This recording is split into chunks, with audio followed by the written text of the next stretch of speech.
एखन अपने सब सुन रहल छी मिंटू म्यूजिक स्टूडियो के भक्तिमय प्रस्तुति। नमामि दुर्गे नमामि काली नमामि देवी महेश्वरी नमामि साक्षात् परब्रह्म नमामि तुम सर्वेश्वरी।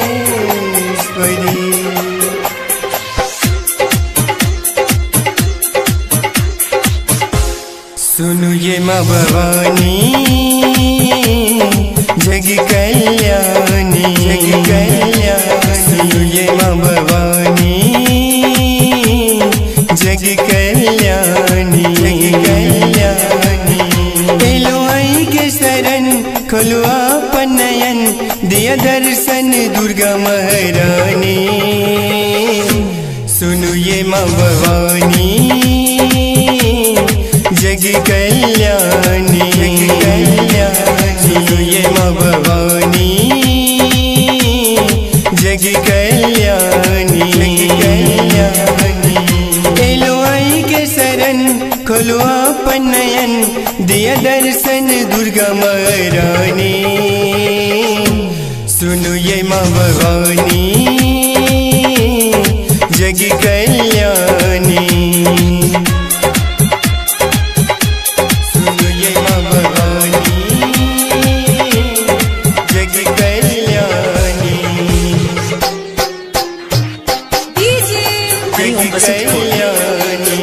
अही जग सो हम ठुकरायल छी लेने आस शरण में आयल छी लेने आस शरण में आयल छी। अही जग सो हम ठुकरायल छी लेने आस शरण में आयल छी। हमरा सो दोष की बेले माँ किया हमरा एना बिसरेन छी। जग जननी छिए दुख हरनी आयल छी शरण में कल्याणी। सुनो ये माँ भवानी जग कल्याणी। सुनो ये माँ भवानी जग कल्याणी। सुनो ये माँ भवानी जग कल्याणी।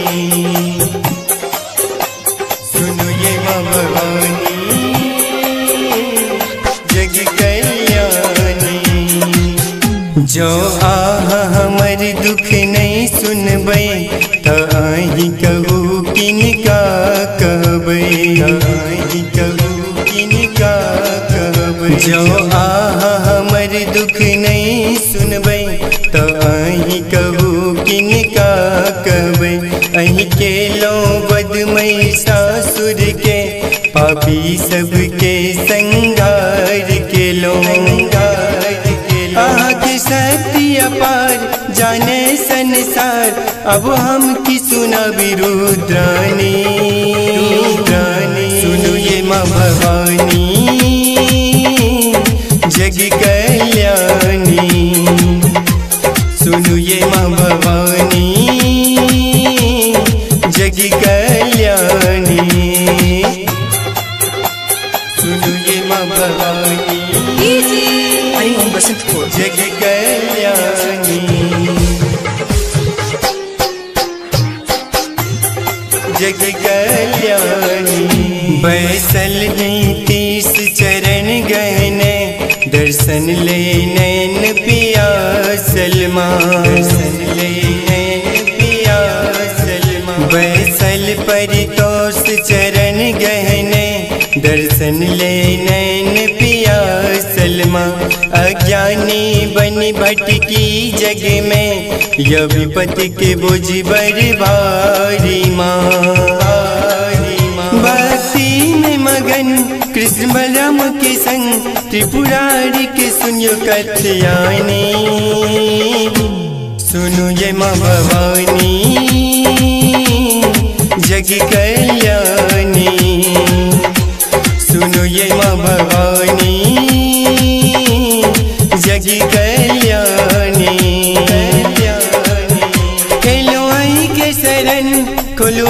आपन नयन दिया दर्शन दुर्गा महारानी। सुनो ये माँ भवानी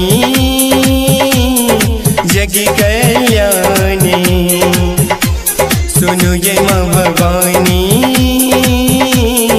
जग कल्याणी। सुनो ये माँ भवानी जग कल्याणी। सुनो ये माँ भवानी जग कल्याणी। जग कल्याणी।